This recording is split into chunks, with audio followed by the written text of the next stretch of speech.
This is giving major therapy session vibes, but like if your therapist was about to throw you off a building. The main character is trying to act all tough about his dad, but it's clear the feelings are complicated.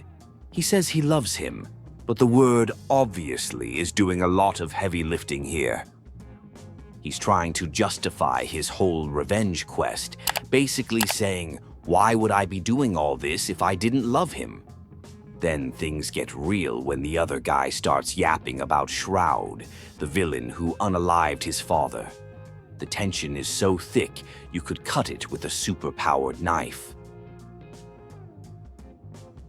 Okay, the interrogation just got an upgrade, and now they're outside on a windy night.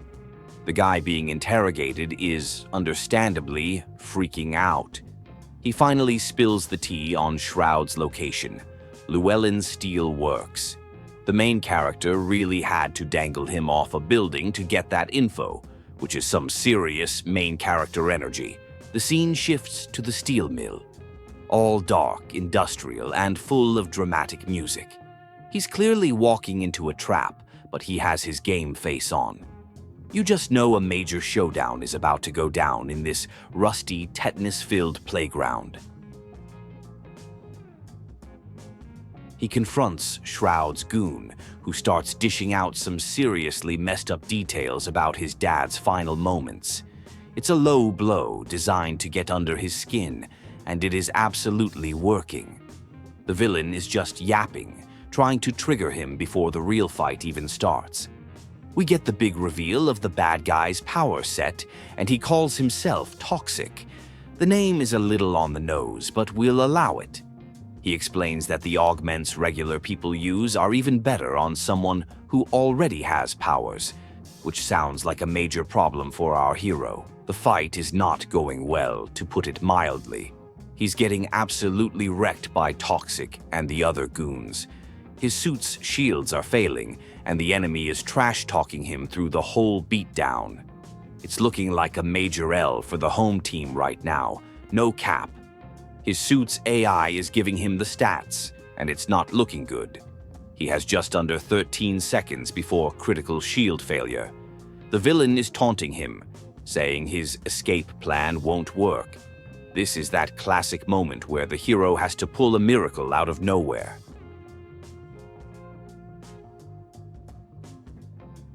A news report drops, giving us the whole lore dump. Turns out our guy is the third-generation Mecha Man, a legacy hero. His grandpa was the first, and his dad was the second, killed by Shroud.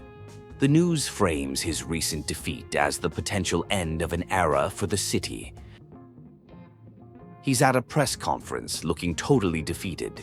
He announces that the Mecha Man suit is damaged beyond repair, and he's stepping back from the superhero game.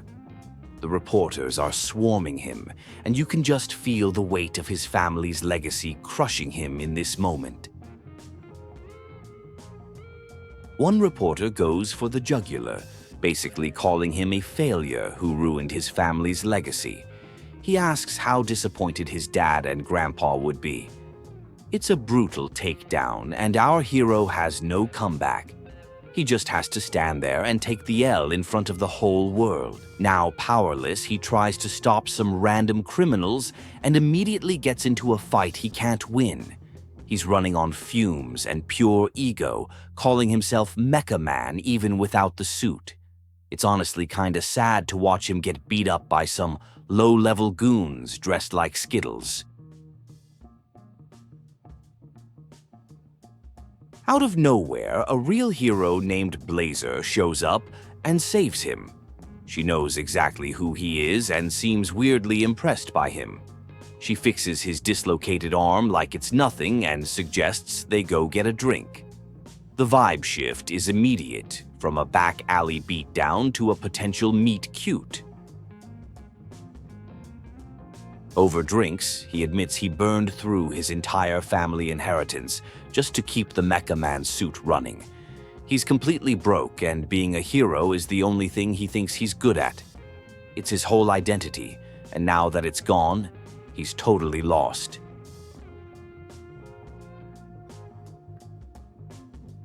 Blazer drops the bomb that she has a proposition for him. She's been feeling him out this whole time, trying to see if he's a good fit for something. The intrigue is high, and just as things are getting interesting, he accidentally spits his drink all over her. Smooth moves. While Blazer is cleaning up, he gets into it with some dude at the bar who turns out to be a villain he busted a while back. The guy, now calling himself a hero named Flamby, is still salty about their last encounter.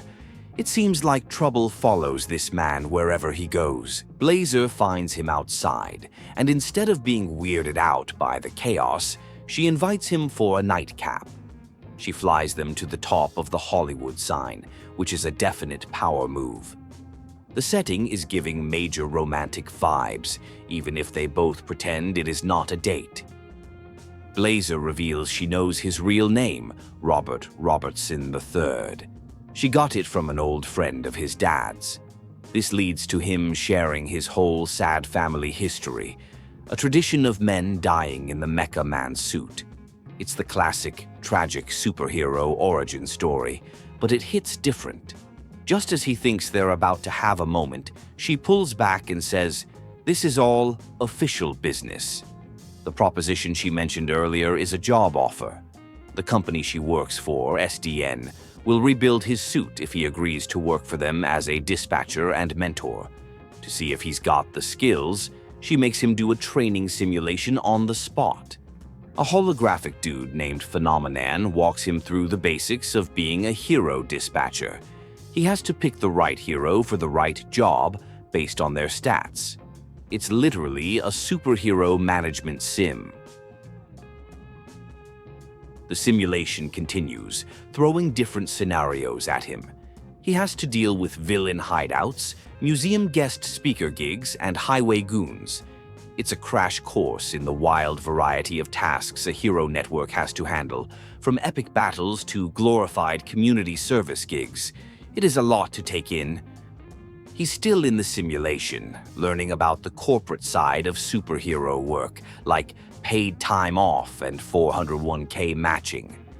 It's a hilarious contrast to the high-stakes action. Even superheroes gotta worry about their benefits package. He's acing the test, proving he's a natural at the strategy side of things. He finishes the simulation and wakes up, realizing he fell asleep on Blazer. He jokes about his good performance being bad for her negotiating position.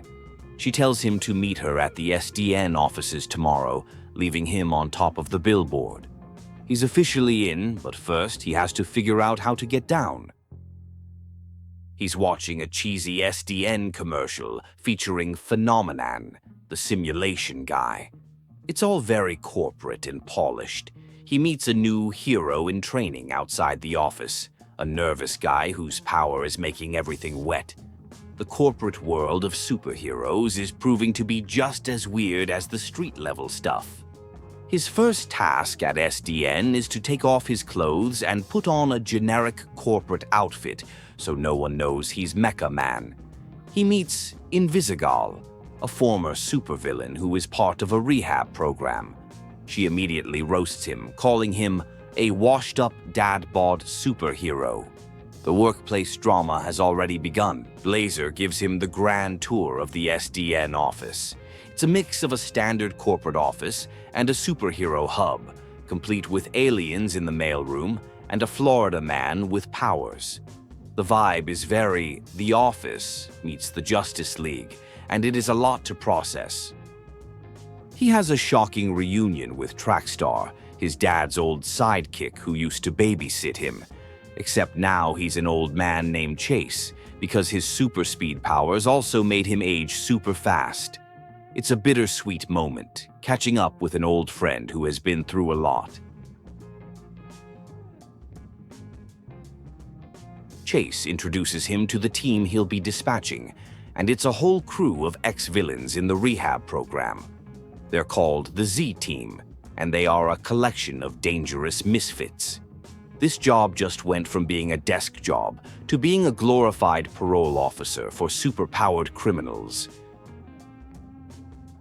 His first shift begins, and the Z-Team immediately starts acting up on the comms channel. They're making fun of his name, arguing, and generally being chaotic. He's trying to be professional, but it's like herding cats with superpowers. This is going to be a long day, for sure. He's trying to manage the team through a series of small-time calls, but it's pure chaos. Sonar randomly turns into a bat monster, and the others are taking bets on when Robert will quit.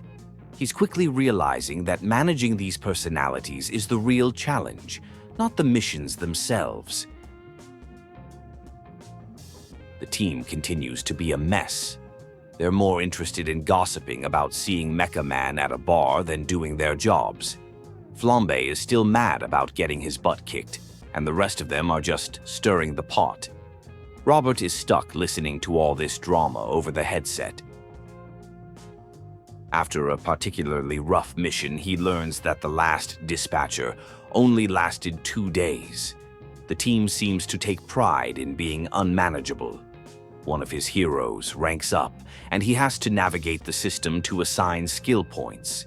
It's a small win in a day full of failures. A real crisis finally happens. There's a break-in at a donut shop, and Invisigal is on the scene.